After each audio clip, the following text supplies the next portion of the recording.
I am Sava Thomas, President of the Board of Directors of Friends of Catholic University in Chile, a U.S. foundation whose mission is to promote higher education in Chile by providing assistance to the Catholic University of Chile, one of the most internationally recognized educational institutions in Latin America. This evening, I am welcoming the board of the organization to its annual meeting at a unique moment in history of the United States.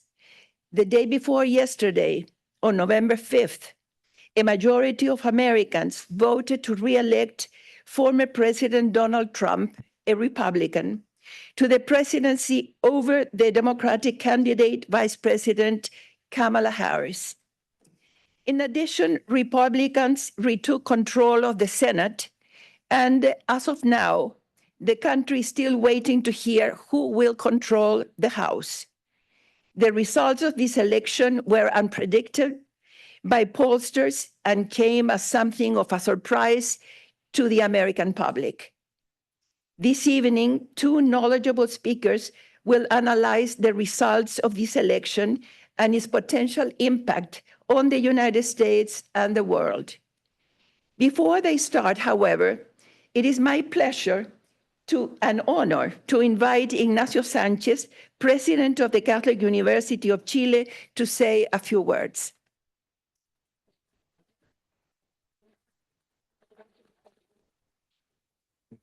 Thank you so much, Sava. Welcome to NYU University. Thank you so much, Professor Julie Mostow. She's the Dean of the College of the NYU, and she's our host, and she agreed to host us for this meeting. So thank you so much for your friendship and trust. I would like to thank the speakers today. It is an honor to have you here. And as a president of the university, a leading institution in Latin America, I would like to welcome you to this meeting. First of all, I would like to thank Friends of the Catholic University, President Sava Thomas, and all the board that are here. We meet in New York every year in October. We meet in Santiago, Chile every April each year. I'm the president of the university almost for the past 15 years. I'm finishing my term in March 2025. My predecessor, Professor Pedro Pablo Rosso, was leading the university for 10 years. So we have 25 years of history of the university, which is 137 years old. I'm the president number 11. So you can see that as president, we stay long in the position. And we are very much expecting the new president that is going to be known probably in January. I would like to welcome all the alumni that are here, many young people that are doing master degrees, PhD programs. They're working here in the States. And for us, this support from Friends of the Catholic University has been great from 1999. So more than 35 years, we are being blessed by the support of Friends of Catholic University. So this meeting is an example of joint collaboration. I wish we can have an excellent discussion and a very fruitful questions and answers from our speakers. Welcome and thank you so much.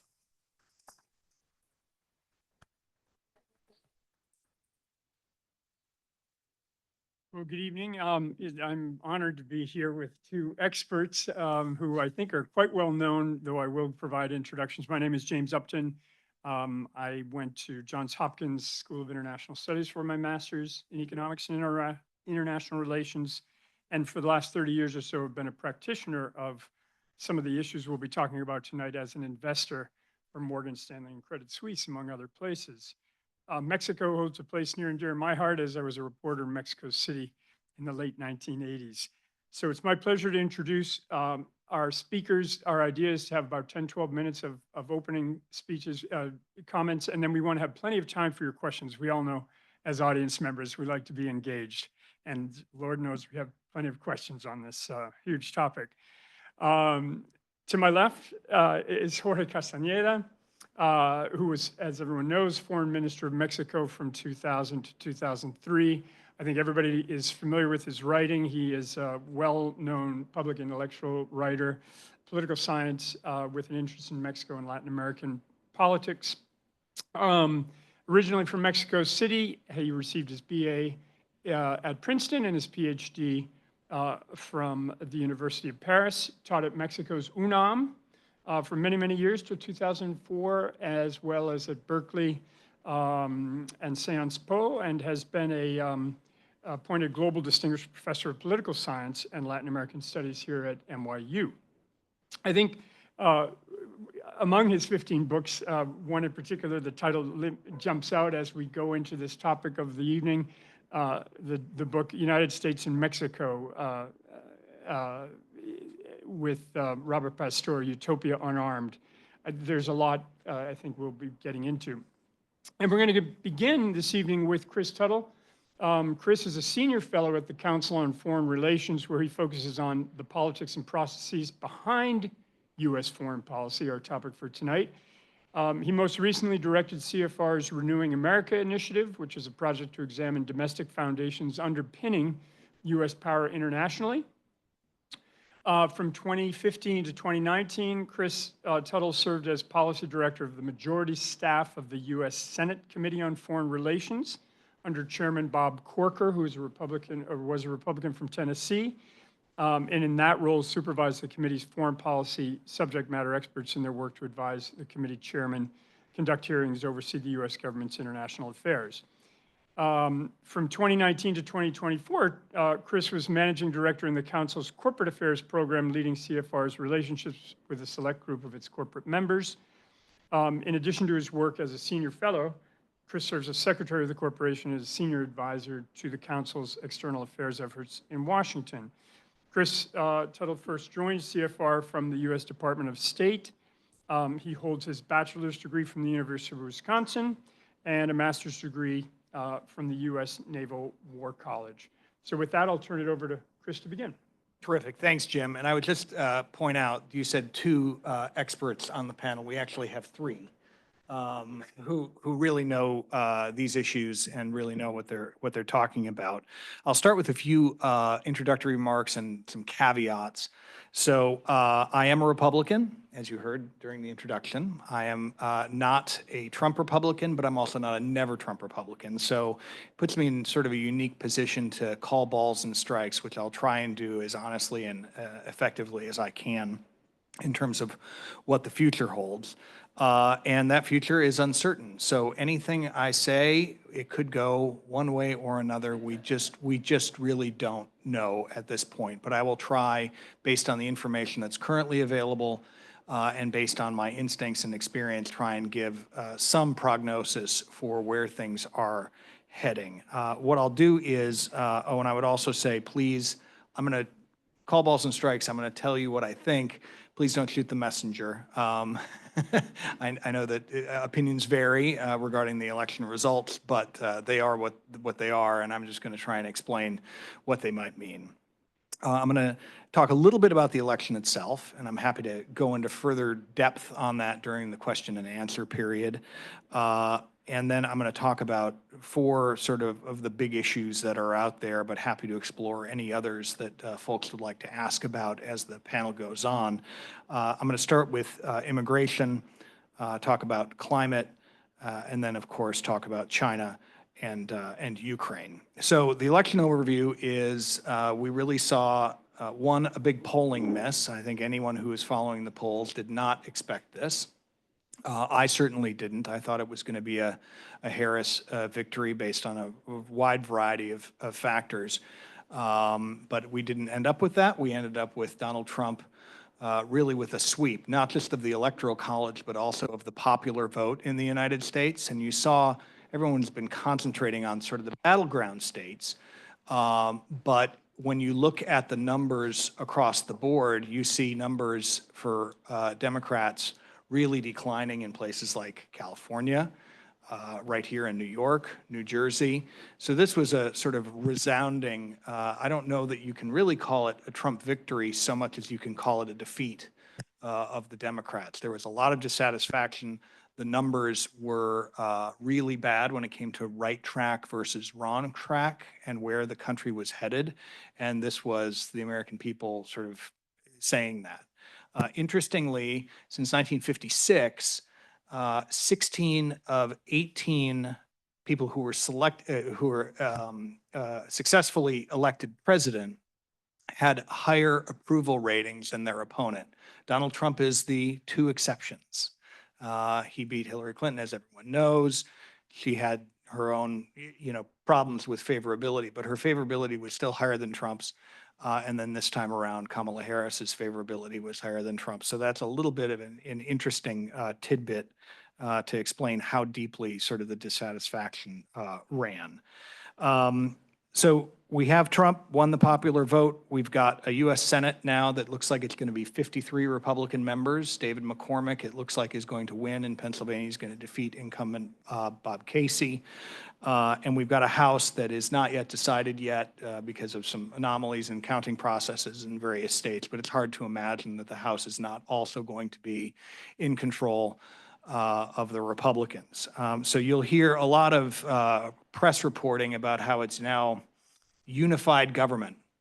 And I will just say to you that unless you have 60 votes in the United States Senate, you do not have unified government. As a longtime Hill staffer and someone who worked in the Senate and is actually a filibuster enthusiast, I would remind anyone who was big on ending the legislative filibuster on Monday to keep this moment in mind as far as the importance of that in checking not just presidential power, but power in the House as well.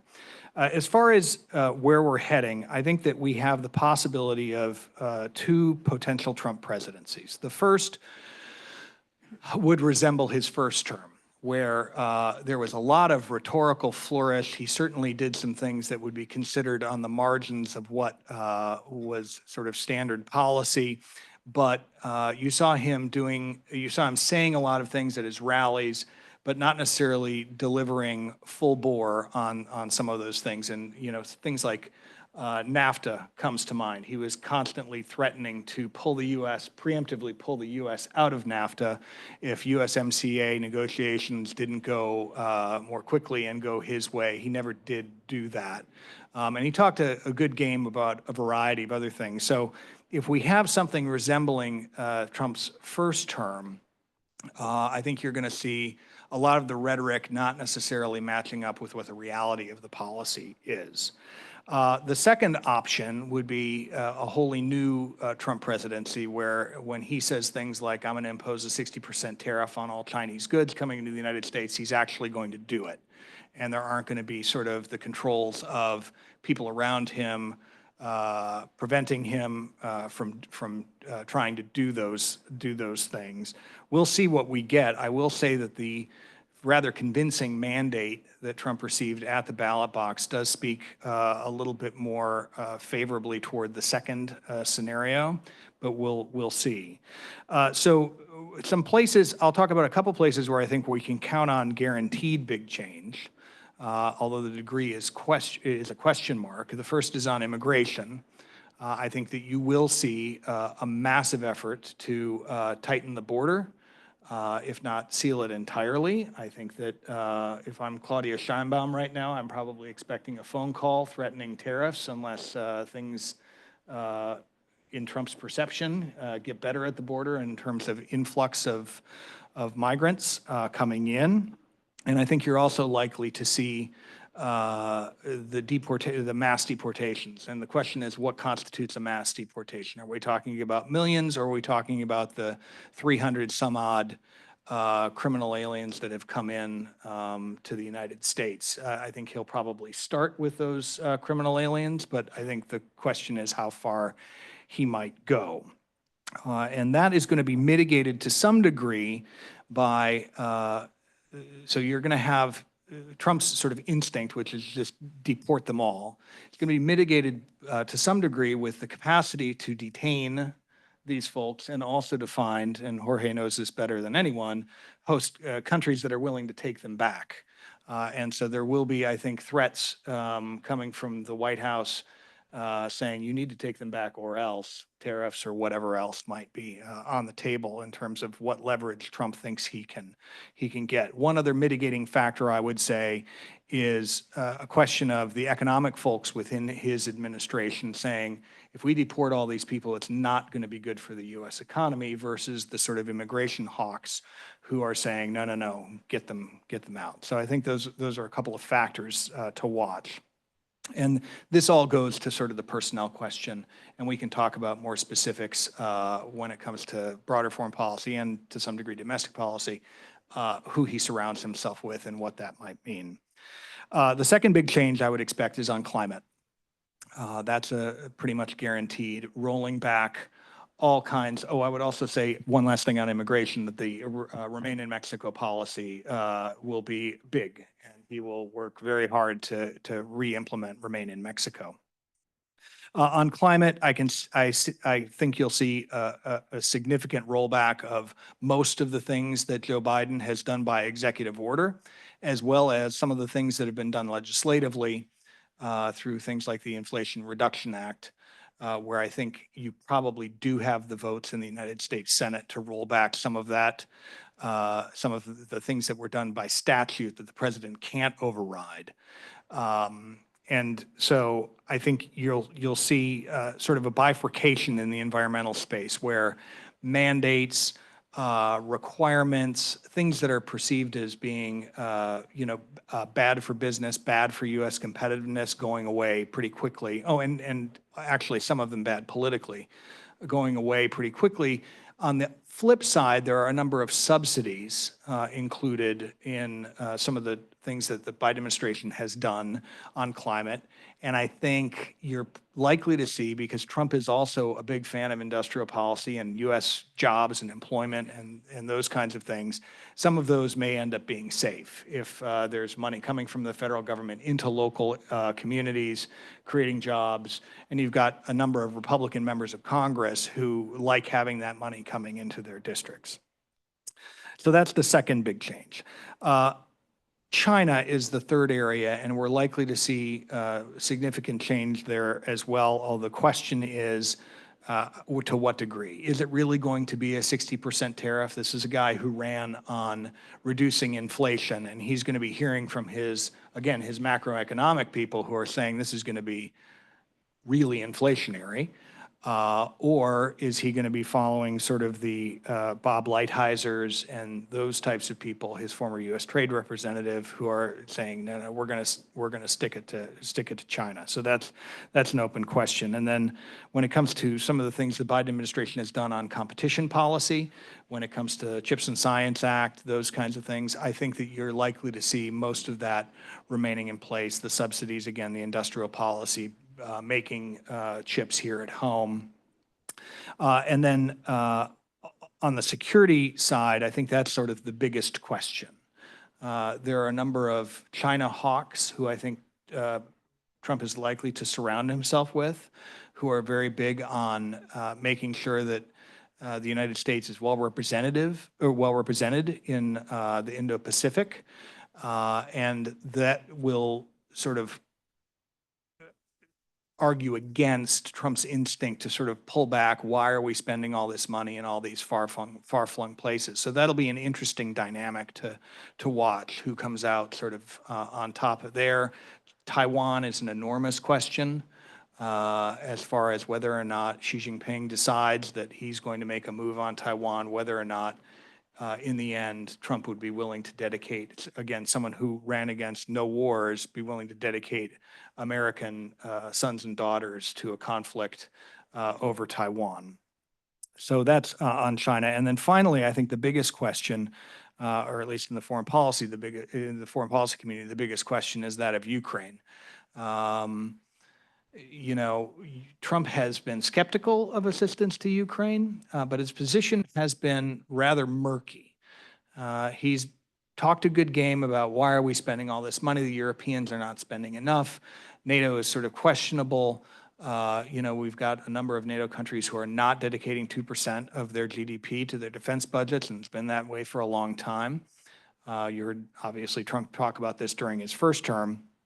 So the question is whether or not Trump, whose instinct is to not offer any additional assistance to Ukraine, and that's counterbalanced by people like Speaker Johnson in the House, who I think is going to retain the speakership, who is now a very avid supporter of assistance to Ukraine and was able to talk Trump into not torpedoing the most recent emergency supplemental bill that went to Ukraine. Trump was largely silent on that. You also have J.D. Vance in now the Trump White House, who has been one of, if not the most prominent critics of additional assistance to Ukraine. So I think it remains an open question. Trump said he would end the conflict on day one. It's unclear how he would do that. Some argue that the only way to do it would be to starve the Ukrainians and force them to the negotiating table, which would end up with a solution that was more favorable to the Russians. I do know some people in Republican circles who are saying that would be perceived as Donald Trump losing Ukraine. And so I can also see a scenario where he doubles down on assistance to Ukraine in order to get into a better negotiating position with the Russians. Again, remains to be seen. So that's a little overview, and I'm happy to hand it back to you, Jim. Great. Jorge? Thank you, and thank you, Sava, for inviting me to this event and have the chance to share some thoughts on the somewhat stunning events of Tuesday. I will concentrate my comments on the Latin American impact of the U.S. elections. I'll try to sort of stay away from Mexico as much as I can, but it's not easy. Sorry, I should have taken more of it for you, Jorge. You should have. I think there's three broad areas of the impact of the elections and Trump's victory for Latin America, which are the most important ones. There's a fourth one which is, I'll start with it because it is not as important, but it could become significant, and that is a certain ideological affinity with some current governments in Latin America. Not most of them, but some of them. And very especially with Milei in Argentina and Bukele in El Salvador, and conceivably in a couple of years, whoever might be elected president of Brazil. It won't be Bolsonaro because he's been banned from running until 2030, but it could very well be someone very close to him. And this sense of there is a guy in the White House who's like us, or we're like him, and this proves that we're not so crazy. There may be some of that in several places in Latin America. We could see this among other places in Chile, but also in other countries. But the main issues are fundamentally immigration, drugs, and China. I won't touch too much upon immigration because I think most of what I had to say was already said. I would just add one point, which you sort of suggested, and I agree completely. The question is, mass deportations, where do you send all these folks to? Let's suppose that the administration can find them, put them in detention camps, get over all of the legal and logistical obstacles and challenges that implies. Obviously, the Mexicans, and we're about half of the legals, half of the undocumented, half of everything. Okay, the Mexicans you send to Mexico, that's pretty clear, and we welcome them. We'd rather they remain where they are because that's where they chose to be. But obviously, if Mexicans are deported, and Presidents Obama and Biden deported an enormous amount of Mexicans, well, we welcome them. But what about all the other guys? For example, President Biden gave TPS status to 500,000 Venezuelans, some of whom are here in New York. And obviously, President Trump can revoke TPS status, sign of the pen. Where is he going to send them? He's not going to send them to Venezuela to begin with because the Venezuelans don't want them. He doesn't have that much leverage to force them to take them. Logistically, it's very complicated and very expensive to send 500,000 people to Venezuela. I take it he's not going to send them to Chile either. I hear that you have a lot of them already. That's what I've been told. So the logical place, of course, is to send them where they came from last, and that was Mexico.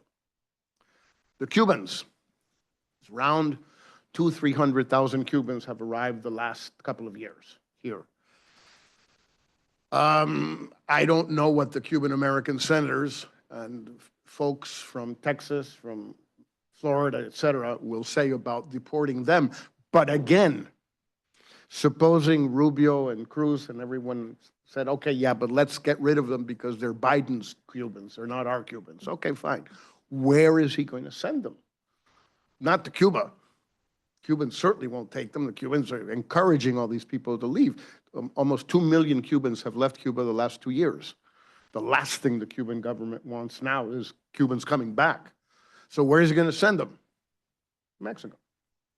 So this is a real issue for Mexico. And obviously, it's a real issue for all of the countries that are immigration-generating countries to the United States in Latin America. That means Central America, practically all of it, some more than others, depending on when. El Salvador today is not generating many outflows. Nicaragua is, so it comes and goes, but there's all of Central America, the Caribbean, particularly, of course, Cuba and Haiti. And as Dominican Republic shuts down the border and basically is building Trump's wall right there, where are they going to go? Well, here. Plus a few other countries. Obviously, Venezuela, the results of the elections, it would be logical to expect that more people will keep leaving. And I would add probably Ecuador. That would be about it. For these countries, the immigration situation, and that's a lot of countries, a lot of people, is decisive. And Trump's policies, if he does what he says, and I tend to agree that he will do pretty much what he says, at least on this front.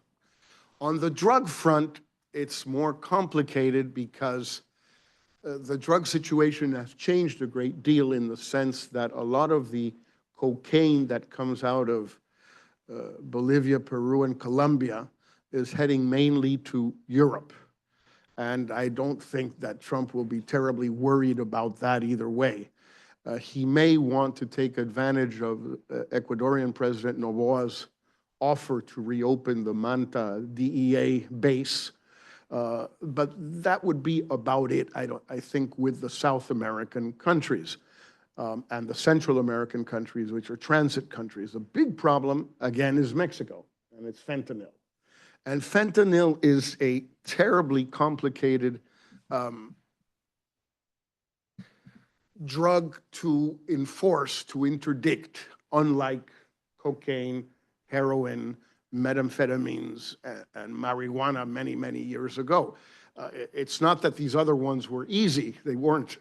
But this is much more complicated because of the power each pill packs and its price. In other words, if you have one proper FedEx or UPS shipment arriving at your apartment building tomorrow morning, that is a great deal of money on the street in New York. And it's just one FedEx pack. It's no big deal. There are hundreds of thousands of them being received in the United States every week, if not every day. So you have 3 fronts you have to attack simultaneously. The precursor chemicals leaving China and entering Mexico, stop them from leaving China and stop them from entering Mexico. Then the labs in Mexico, which are very small and very mobile and very cheap to make, bombing them is fine, sure, except you're going to probably have to bomb them every day because they're going to be constantly moving.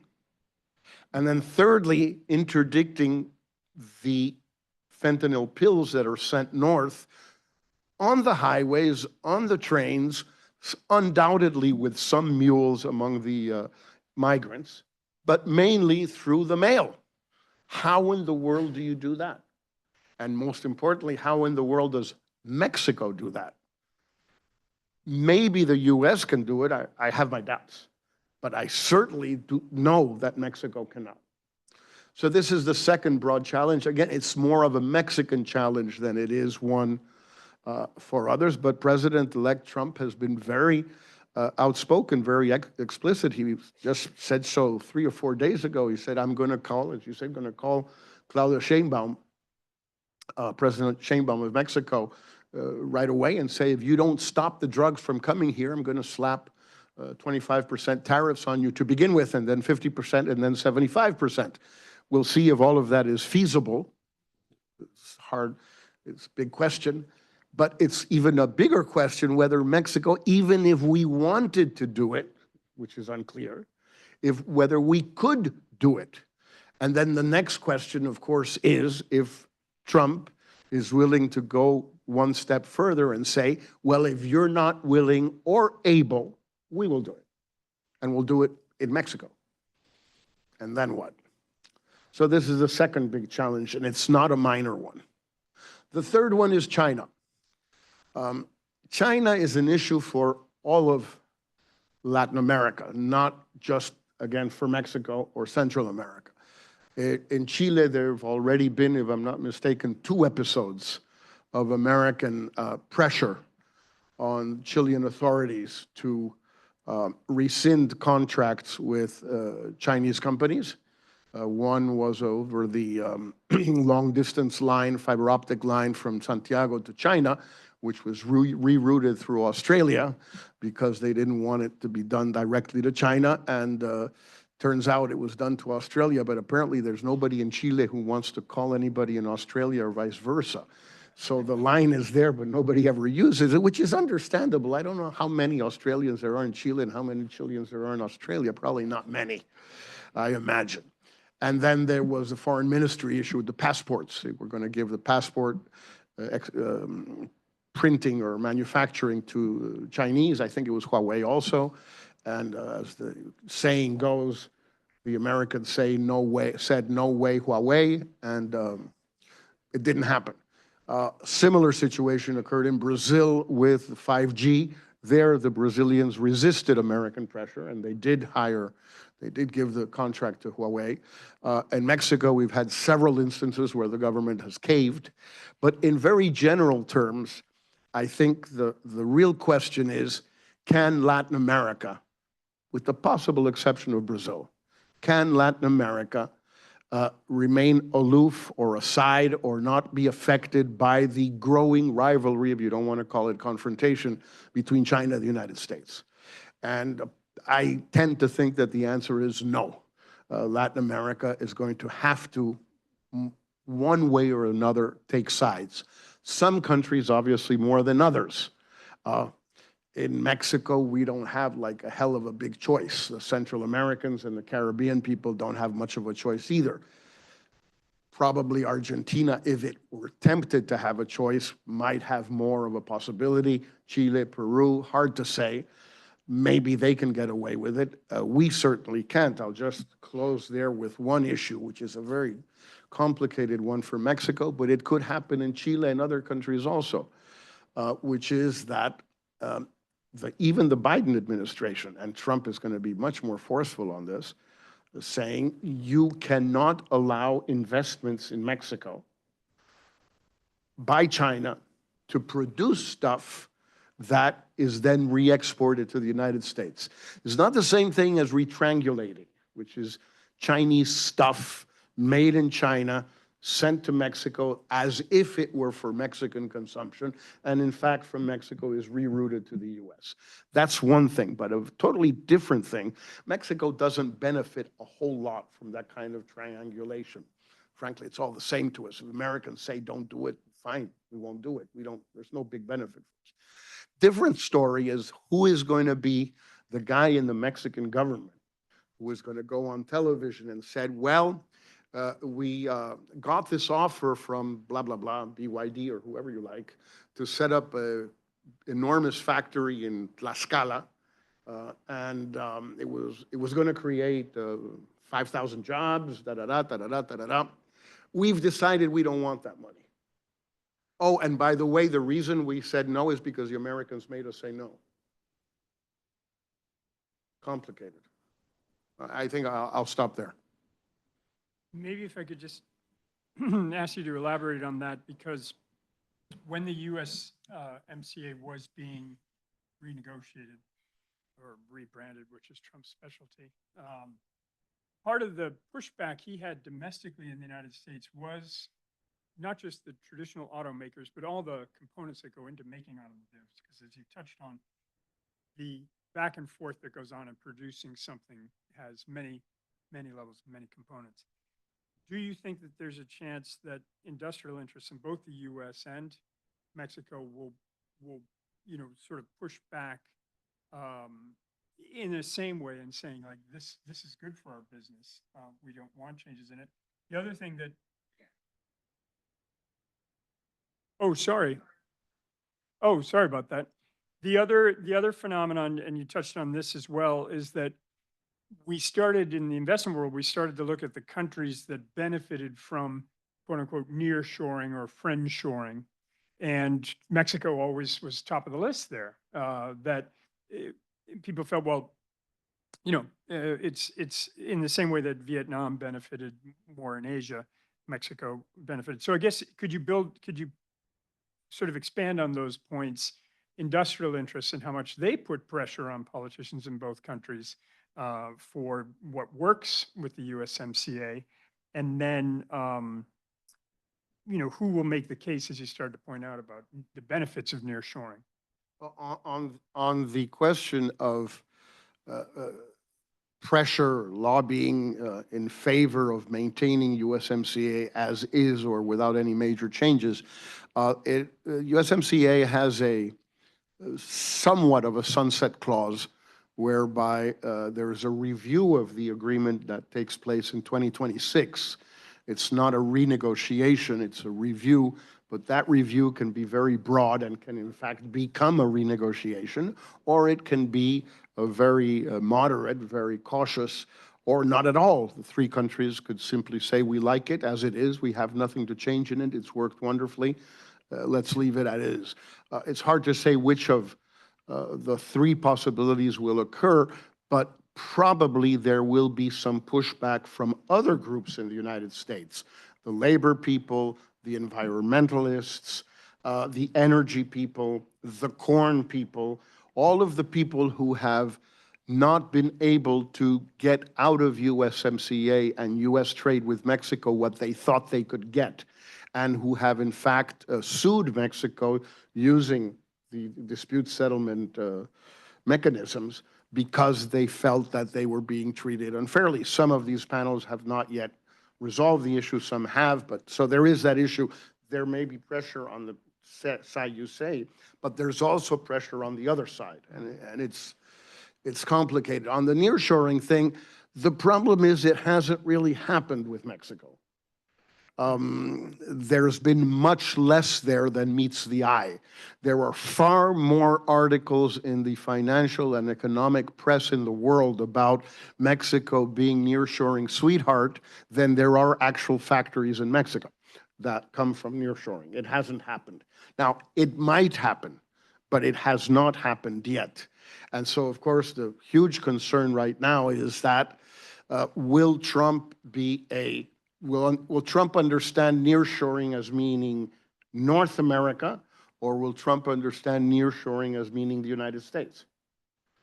And that's a big question. Well, Chris, as you touched on, we don't fully know yet who will be on the staff, and what we do know is that it will not look a lot like what the last one was, because there were a lot of traditionalist, centrist, moderate Republicans who served, sorry. who are not serving this time. So the other interesting thing about Trump from January 20th onwards, from day one, he's a lame duck. And there will be people in the Republican Party who would like to be the nominee 4 years later. And some of them are free trade traditionalists. Some of them are, low tax traditionalists. But what implication does that have, that people would be positioning themselves from the first day of his administration?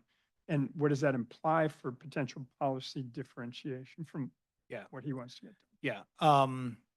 It's a good question. I think that the Republican Party has largely been, it's been a takeover. Even members who pushed back really hard against Trump, like Marco Rubio, like Lindsey Graham, have had to basically toe the line. So I think opposition, public opposition will be muted.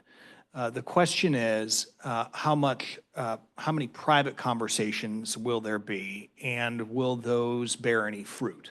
So if Trump is absolutely dead set on stopping assistance to Ukraine, just cutting them off entirely, he's going to be hearing from a lot of people within the party, the Marco Rubios, the people within the administration like Mike Pompeo, the Lindsey Grahams, others who he sees as allies who are saying, okay, so and they know how to argue, they know how to talk to him, right? So the way to say we need to continue supporting Ukraine is to preserve the liberal international order of the post-war era. That's not how you convince Trump. What you say to Trump is, so it's basically you versus Putin. And if you cut off the Ukrainians, Putin wins, and you're going to look like a loser. And so there are a lot of people who may not be perceived publicly as being, sort of willing to push back against the president, but actually understand the psychology and understand how to be persuasive with him. And I think that's really the big wild card, and that's probably the reason why Speaker Johnson was able to move the Ukraine emergency supplemental, the most recent one that passed, why he was able to move that through without Trump, essentially blowing it up. So I think that your question's a good one. How much of a takeover has there been of the Republican Party?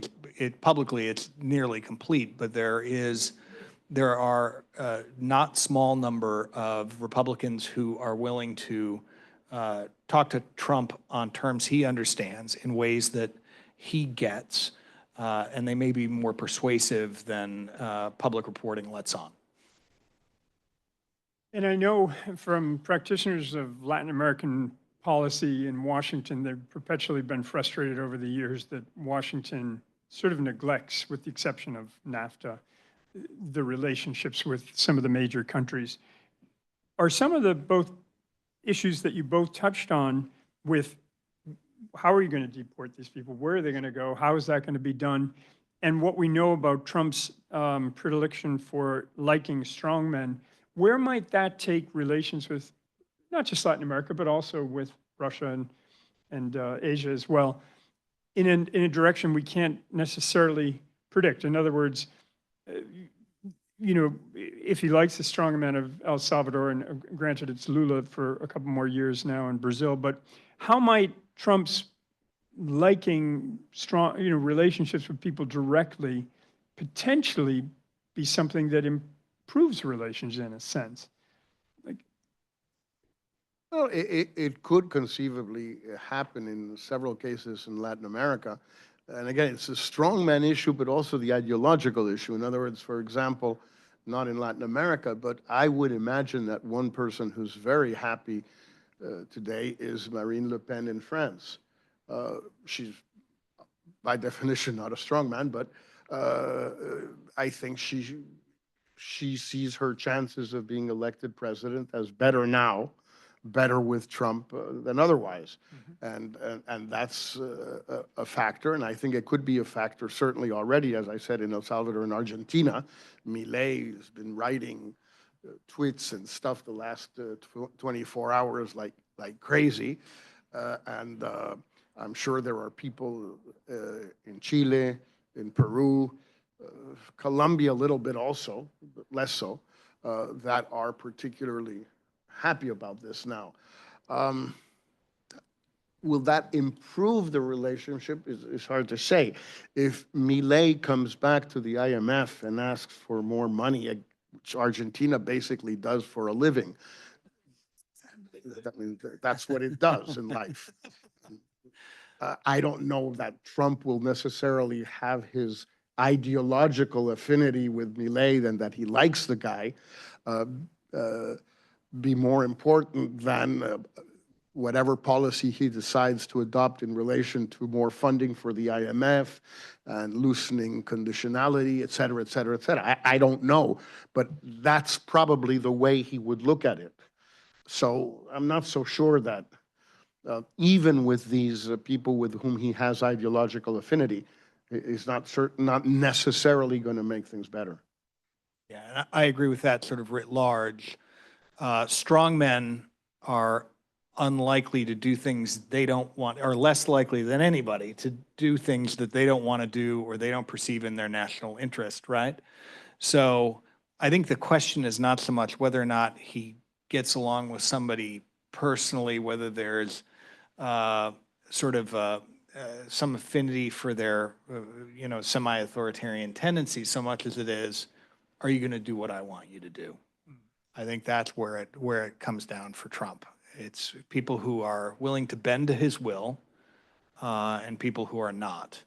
And I think, like I said, the personality type of wrote a paper on this once. There's an authoritarian personality type called Homo politicus. You can read it in the literature, but they're less likely than anybody to bend to the will of others. And there's also domestic political downside to bending to the will of the United States. So, it remains to be seen, but I think it all boils down to, are you willing to do what Trump wants? Mm-hmm.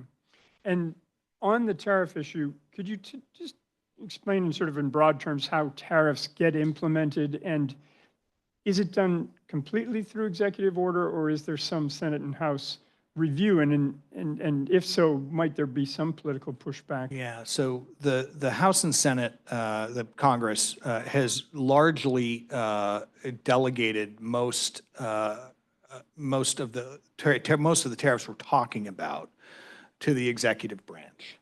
And you see three basic buckets of tariffs, or actually more like two basic buckets.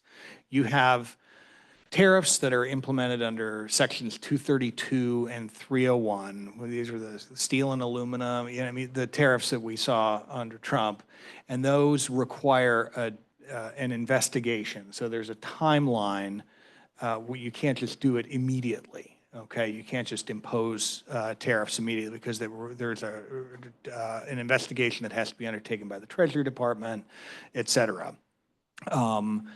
And then there are something called IEEPA tariffs, the International Emergency Economic Powers Act tariffs, which can be implemented essentially with the stroke of a pen, without any, but both, so you asked about congressional pushback.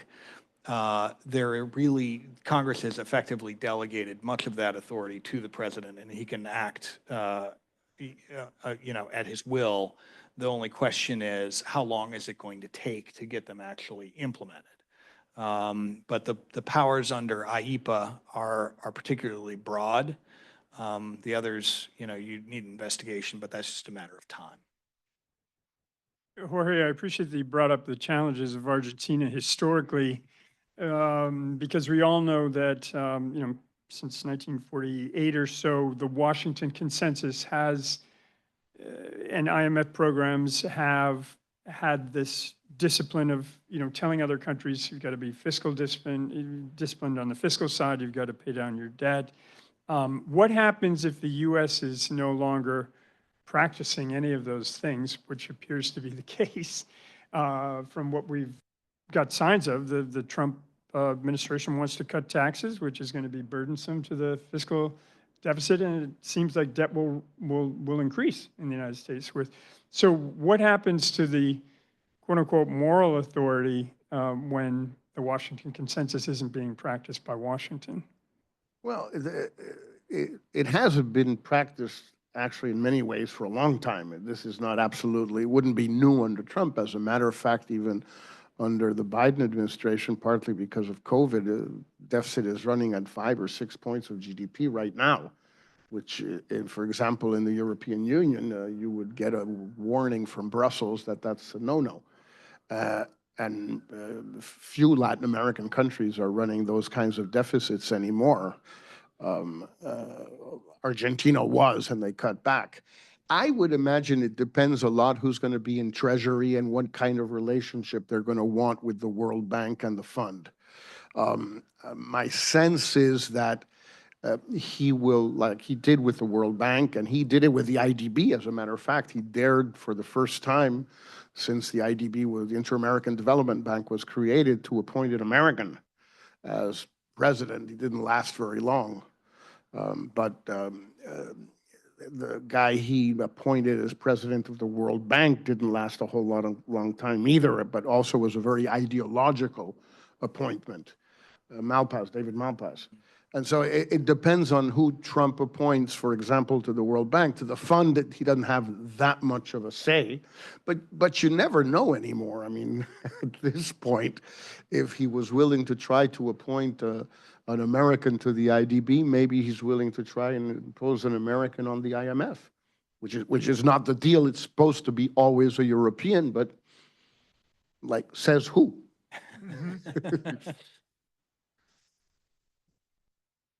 Absolutely, yes. We want to encourage the audience in the back there. Tulio Vera from, I'm one of the board members of Friends. Thank you for the presentations. Couple questions, one for Jorge. Venezuela, beyond the immigration thing, what are your thoughts on what the Trump administration 2.0 will bring from a policy perspective? Is there space for a more aggressive policy? Clearly, the sanctions didn't work the last time around. The Guaidó thing didn't work.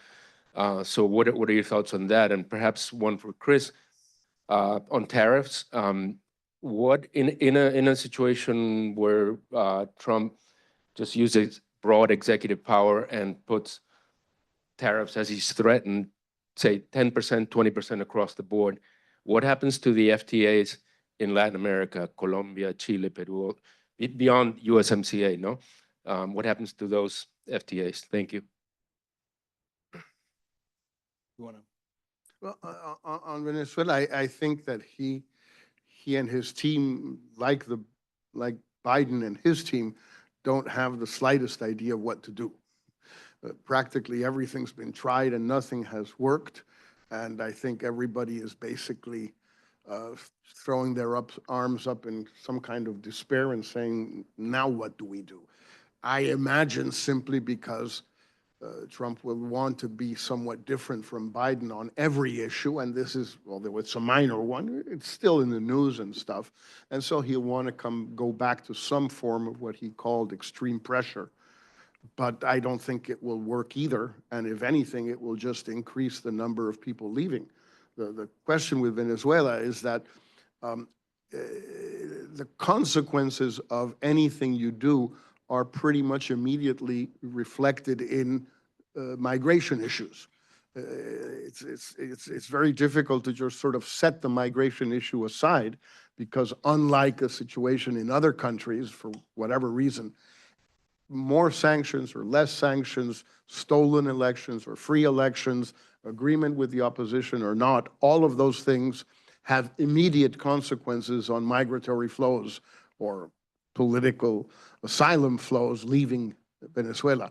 I don't think he will try and invade anybody or bomb anybody, because he wouldn't do that. But at the same time, I really don't see what kind of policy he could have, as I don't see what the Biden people could do right now either. They haven't been able to do anything since the elections, and I don't think they'll be able to. On the question of FTAs and what happens to them in the face of sort of 10 or 20% across the board tariffs, I don't know the answer. And Jorge, you might, but I really don't know the answer. The question I would suppose is, does that constitute an abrogation of the free trade agreement under the law? And so no one is bound to abide by it? Or is it something where the countries are willing to keep what they do have as part of the free trade agreement and tolerate the tariffs and not say, okay, the free trade agreement has gone away? I have not, as someone who spent the majority of my career in the legislative branch, and the majority of it without what they call fast track authority to on trade agreements. I really don't know the answer to it, but Jorge, you might. Well, what we know is what happened with Mexico during the first Trump administration, when there were real tariffs imposed on steel and aluminum exports from Mexico to the U.S. under, I think, it was a national security Yes, it was issue. I don't know which of the ones you mentioned is the national security one, but I believe it's 301, but 301, I think it sounds like. 301 tariffs, if I recall correctly. And they did, so they actually did it. And I think under national security grounds, no treaty remains in force. The other issue with Mexico was when he threatened to impose tariffs if Mexico didn't shut down its southern border or do as much as it could to shut down the Mexican southern border. And that never happened, but he clearly thought he had the authority to do it. Again, on national security grounds. So the treaties really don't guarantee anything, especially with an administration like the Trump administration. For example, I mean, even if you wanted to, and the treaty was violated or other rules were violated, and you wanted to take it to the WTO, he didn't care about the WTO. He's paralyzed it now for 7 years or something, so it wouldn't make much of a difference. And NAFTA remained in place despite those tariffs. Trump, I would say, say what you would like about Robert Lighthizer, but he's a very, very good trade attorney. He knows his stuff. He may not agree with his positions, but he knows exactly how to work these levers. So my guess is it doesn't count as sort of a wholesale abrogation of the trade agreement, and countries, as long as they're willing to put up with the 10% or whatever it might be, are willing to take the other benefits that a free trade agreement offers. Thank you so much for this excellent panel and discussion. I have two questions. The first one is the situation in the Middle East, Gaza and Lebanon. What do you think it will be the strategy of Trump in the next few months? And the second one is, I don't know how much the Republican Party is supporting him as a structure, let's say in order to form a cabinet. They were saying that a lawyer, Robert Kennedy Jr., probably will be Minister of Health, and he's against vaccines. So what do you think about the team that is going to support him, being a president that is so singular and so autonomous, so individualistic? I don't know what is the best word. Yeah, so you're going to see, I think there was let's see, I'll handle the second question first.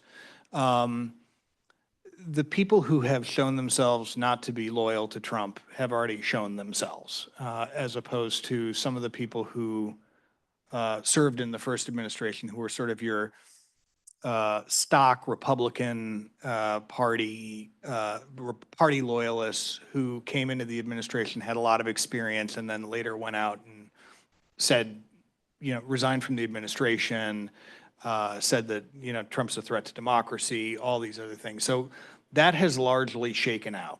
So of the people who are being mentioned now in that sort of pantheon, those are all people who are perceived as not being disloyal, being able to serve, being eligible to serve in a Trump administration.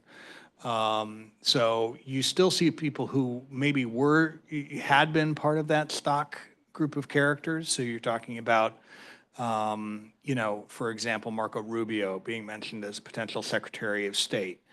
Bill Hagerty, who is relatively new in the sort of being a senator, but is very much considered to be a Trump person as another potential Secretary of State. Rick Grinnell, who served in the first Trump administration, but previously had served in the Bush administration. So the group of people who you're going to see considered for cabinet positions is a much narrower group now that it's become clear sort of which side they're on. Are they loyal enough? And some of them are previously in that group of sort of people who could serve in any Republican administration. Some of them are out of left field. Robert F. Kennedy Jr. serving as Secretary of Health and Human Services, I don't think is a possibility. It's being mentioned out there in the press. But I think the incoming administration has worked to throw cold water on that.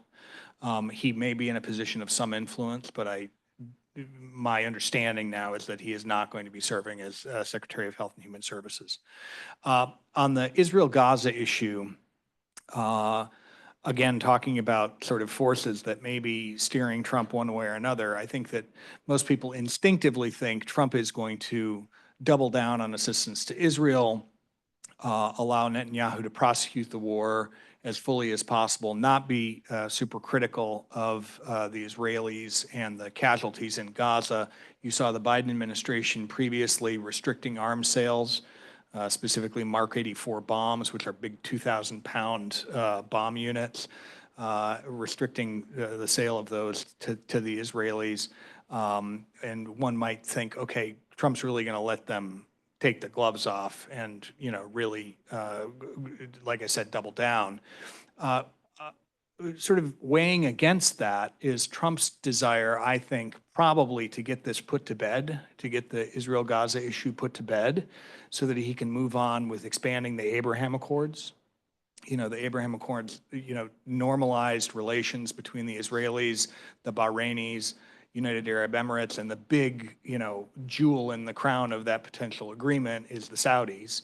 And this has, blown the Hamas attack blew that up. So I think there's going to be pressure that Trump may try and exert on the Israelis to sort of get this issue put away so he can go about, expanding the Abraham Accords further and normalizing Israeli relations with many others in the region.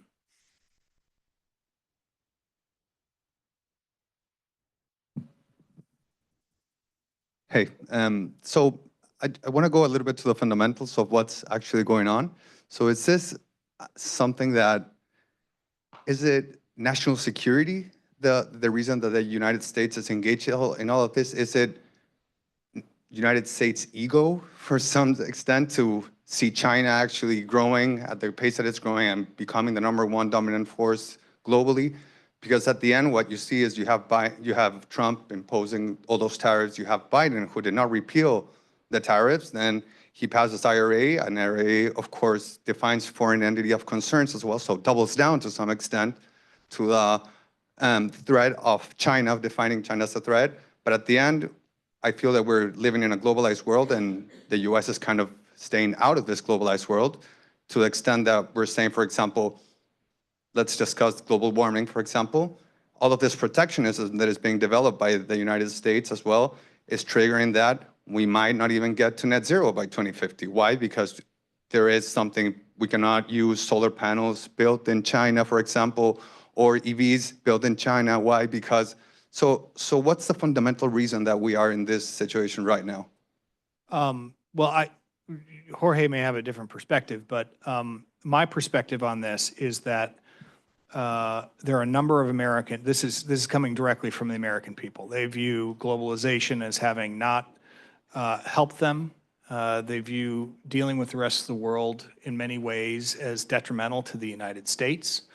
And they think that the United States has been shouldering more than its fair share of the burden for too long. And in many cases, they're not wrong.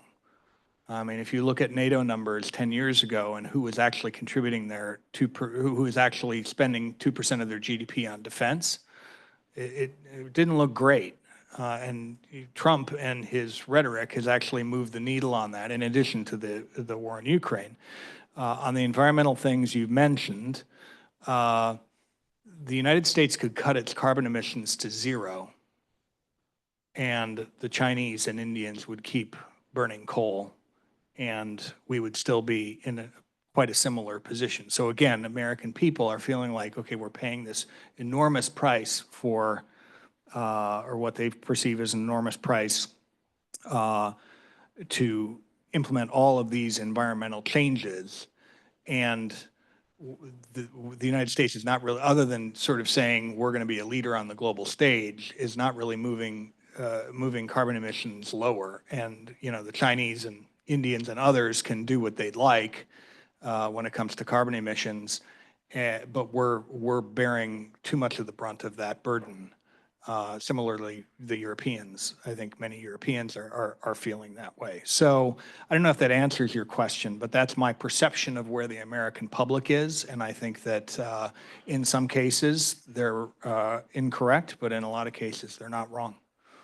But Jorge, I don't know if any of you have seen, it just started on Sunday, the second season of the series Lioness. I haven't seen it. So this is about a team of commandos led by a woman, this brilliant actress Zoe Saldana. Basically, what they do is they kill people. So the first season, they kill people in Iraq and Iran and God knows where. Okay. Second season starts with an American congresswoman from someplace in Texas, obviously with a Mexican last name, kidnapped by the cartels. A cartel which doesn't exist, they're called Los Tigres. But anyway, Los Tigres. And so they kidnap her and they take her to someplace in Mexico near the border. And so this team called Lioness goes in and gets, the congresswoman kills about 400 or 500 Mexicans. There's about 5 of them. And so, okay, gets the congresswoman back. All of that's silly. What's interesting is the plot. The plot is that there is a guy from Beijing, the Minister of State Security of China, sent to settle and live in Mexico and establish an alliance between China, Mexico, and the cartels, basically to go after the United States. And this is a big-time series on it's on Netflix, I think. And Nicole Kidman, right? Huh? Isn't Nicole Kidman in it? Nicole Kidman, Zoe Saldana, and Morgan Freeman as the president. So this is big-time TV. This is not just a marginal thing. It's not even Narcos Mexico. It's the real McCoy. And I think it reflects a little bit a real feeling in the United States that China is a threat, that there is a Chinese threat to the United States. Whether they're right or wrong, or to what extent they're right and to what extent they're wrong, we could argue all night here. But my sense is that there is that perception, that feeling in the broad American electorate. Even more perhaps than Mexico, in the sense that Chinese entry into WTO is much more responsible for the carving out or the rotting out of the Rust Belt than NAFTA. At the end of the day, NAFTA may have taken 300,000-400,000 jobs, not much more than that. China was a big deal, but it's not just the economic stuff, it's everything. So I think there is a Cold War feeling in the United States with regard to China. And so then the next question is, what do other countries do? Is it useful, especially with someone like Trump, to say, well, actually, you're wrong. You haven't understood this. Let me tell you what's really going on with China. I'm not sure that's going to work. Somehow doesn't sound very convincing. There's a real issue, and it's a very difficult one to deal with. I mean, those of us who still remember the first Cold War, it was very difficult to argue with the Americans back then. It was particularly difficult with the Reagan administration, which was the end of the Cold War. It was very, very difficult to argue with them about Nicaragua, about El Salvador, about Cuba, about all of these things. It was incredibly difficult because they had a perception of the threat proposed by the Soviet Union, which didn't seem to be very logical from other perspectives, but how in the world were you going to convince Ronald Reagan that the Soviet Union was not a threat to the United States? Well, you couldn't. And I would just add to that, that when it comes to China, a lot of the data on China and whether or not it's a threat, particularly an economic threat to us, is the most powerful data there is, and that's anecdotal data. So there's been a displacement of American workers and a change in the way people are employed. Now, you can chalk that up to automation, technology, increased productivity, all kinds of things. And you can get some smart economist in to talk to a local labor temple about all these things and how overall trade agreements, particularly China, are really good for the United States. But those people remember when their brother-in-law got laid off from the ball bearing factory. And that is a fairly permanent fixture in their mind. So that anecdotal data is really, really powerful and tough to push against. And it's not just Republicans who feel this way. Republicans are newly converted to the idea that trade and sort of being involved economically, globalization is not a good thing. I think if we look at NAFTA, passed with a majority Republican support. And Democrats, Bill Clinton was able to bring some Democrats along, but this is across the board now. And I think it's a reasonably permanent thing over the medium term. I have two questions. Two topics that were top of the agenda of what people were considering, during this period of the elections. One is the Project 2025. Do you think that any of the things that were so dramatic that are included there, like eliminating office in the government, the Department of Education and some others, is this going to happen? Have you heard anything about it? And the other one is, what is going to happen at the end? Trump indicated a week ago or so that he was going to protect women, whether they wanted or not. And what women wanted really was protection in the sense of the elimination of Roe v. Wade. What is going to happen with that? Let's see. So on the first, the Project 2025 question, I don't put a ton of credence into things that Trump says directly at his rallies. Or at least I inject a good degree of uncertainty in judging whether or not that could actually happen. I put far less into Project 2025, which is something that he's repeatedly disavowed. And I know it's sort of fun to think, oh, there's this group of people who put together this agenda and that represents Trump. I just don't have, Washington, this happens every 4 years in Washington. Interest group after interest group puts together an agenda. Conveniently, the Center for American Progress, other organizations, I don't know that CAP actually did one this year, but they put together sort of their wish list of all the different things. So I'm not particularly concerned about things that are in Project 2025 are going to become reality. I'm not unconcerned that some of those things might happen, but I don't think it's going to come from Project 2025. I don't think that the Trump administration is looking at that and saying, okay, this is our blueprint. When it comes to Roe versus Wade, in 2022, it was an enormous motivator for voters during the midterm congressional elections. And you actually saw that in the numbers. Biden, the Democrats overperformed where they normally do in midterm elections.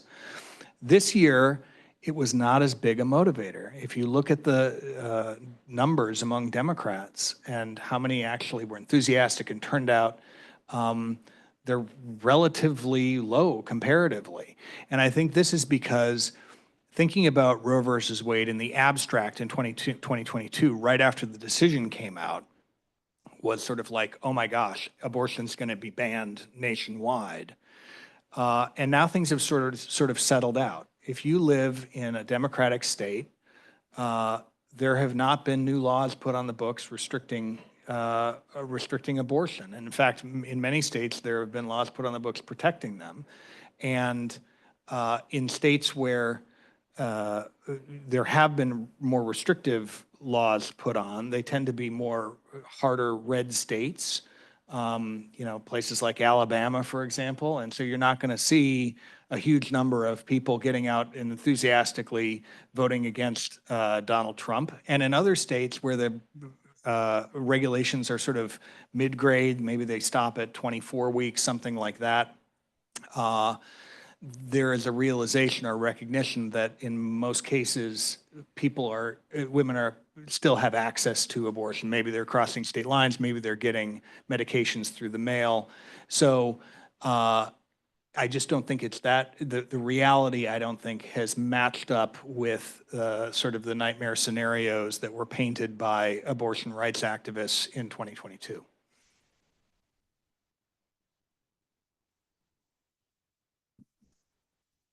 Question here? Yeah.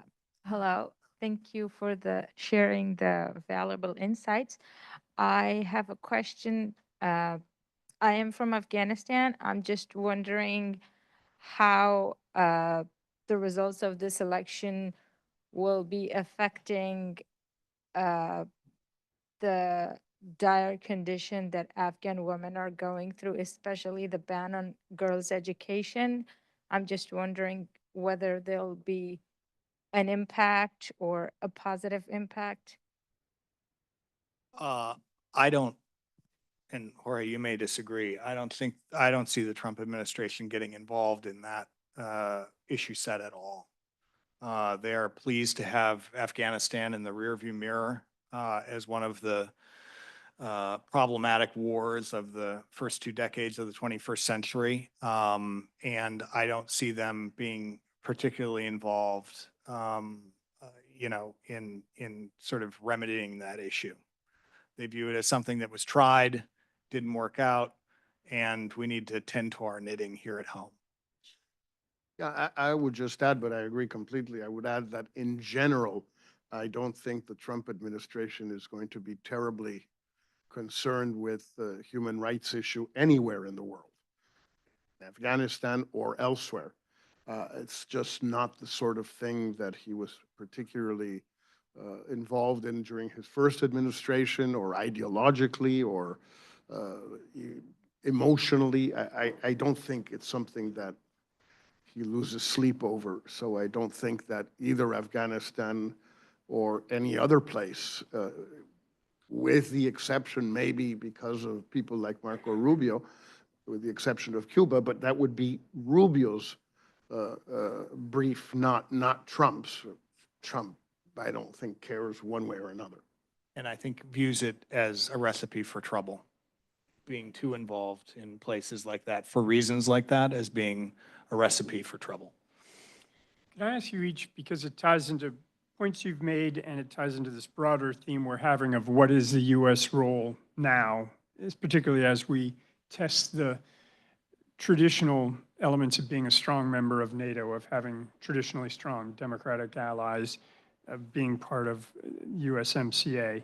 With all those things being tested by Trump, and potentially more so in a second term, I have to ask about BRICS. Now, BRICS makes me laugh because it was the most clever marketing term ever created by Jim O'Neill at Goldman Sachs. When the decade of emerging markets was starting to boom, he came up with that. It made no necessarily sense whatsoever. It just made sense, and he needed a vowel, so he included India. But now suddenly, despite the marketing beginning of that, the BRICS countries just met, and they've been meeting regularly to talk about things like economic exchange, lending. Is that potentially this quote unquote global South or the alternative countries thinking of a new potential world order, or is there anything to that? Well, I think that the problem here is that those of us who don't necessarily, coming from a country in the global South, but who don't believe in the global South or don't believe in BRICS, that unfortunately, the advent of a second Trump administration is probably going to end up strengthening things like BRICS, things like the rhetoric of the global South. Because if a good part of the rhetoric of the global South and a good part of the grandstanding of the BRICS people, now +4, -2, +11, et cetera, which is what's going on. A lot of that does come from a sort of anti-Western sentiment in a bunch of places in Latin America, in Africa, and in Asia, and an anti-Western sentiment which is not always unjustified. But that was there. If you look over the past, let's say, almost 20 years since 2008, or even if you go back to 2003 in Iraq, you've had 12 years of relatively, I would say, liberal to left of center administrations in the United States, Obama and Biden, and then you had Bush and you had Trump once. But if you have Trump again, there is going to be a lot of anti-Americanism thriving in the global South countries and in the BRICS, as I say, who are more now than just the 5. And you will see that this is going to play very much into China's hands. Because at the end of the day, I'm convinced that the BRICS are simply carrying Chinese water. And the global South is more fiction that is being used by the Chinese. I cease to understand. I cannot understand how in the world serious countries in the global South can consider China to be a poor, backward, developing country. I mean, I just don't see that. I know what in the world does Uganda have in common with China except the debt that they owe the Chinese? But other than that, I cannot see what in the world is in common. But I'm scared that there will be a new eruption of anti-American feeling, sentiment in the world, in those parts of the world, because of the types of things that Trump is likely to say in any case, and probably to do. I would just echo what Jorge said. I think that's right. I think that I think you were spot on. I don't really have anything to add. Well, I think we have just a couple more minutes, so I want to make sure you each have closing thoughts and one more question. Yeah, is there time for another question? Yes. Okay. So I wanted to get your thoughts on, does a Trump presidency mean that the influence of the U.S. in the world wanes and that creates voids? So when he talked about, leaving NATO, leaving Ukraine, not defending Taiwan, does that mean that there's more Chinese influence, there's more Putin influence, and does the role of the U.S. as a peacekeeper or arbiter, however you want to call it, not become what it has been, since the World War II?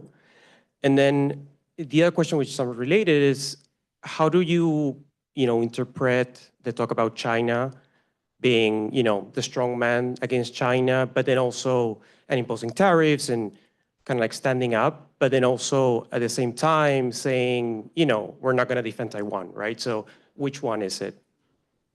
Right. So I think To your question, yes, I think there is considerable risk in terms of the United States waning influence in the world. If we tend to our knitting back home, which certainly needs tending to, and jettison some of our, what has been perceived as our responsibilities globally, I think that does cause a diminishment of our influence abroad. With regard to tariffs and Taiwan, and which is it? Trump is, I think, largely an economic nationalist. And so if you look at the policies during the first Trump administration, they were very oriented primarily toward the economic side. I think that is still his primary interest. And when it comes to sort of security policy and the Indo-Pacific and dealing with the Quad and those kinds of things, I think that the view is that Taiwan is just a faraway island, faraway place, and even though it is, you know, important for pushing back against China, it's not nearly as important as that economic issue set, which is where the American people's heads are at, because it's not abstract. Again, that anecdotal data is very powerful. So that would be my answer to those questions. But Jorge, I don't know if you have perspective. I agree completely. I mean, what I said before also. Great. Well, thank you, Chris, Jorge. I think that concludes our formal remarks.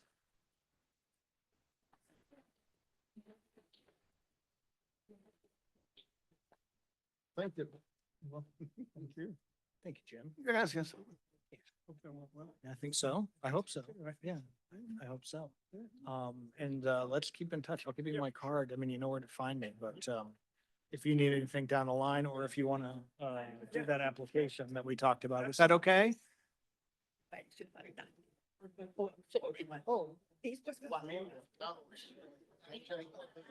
You're welcome. Oh, great, thank you. And I mean, it's my Gmail.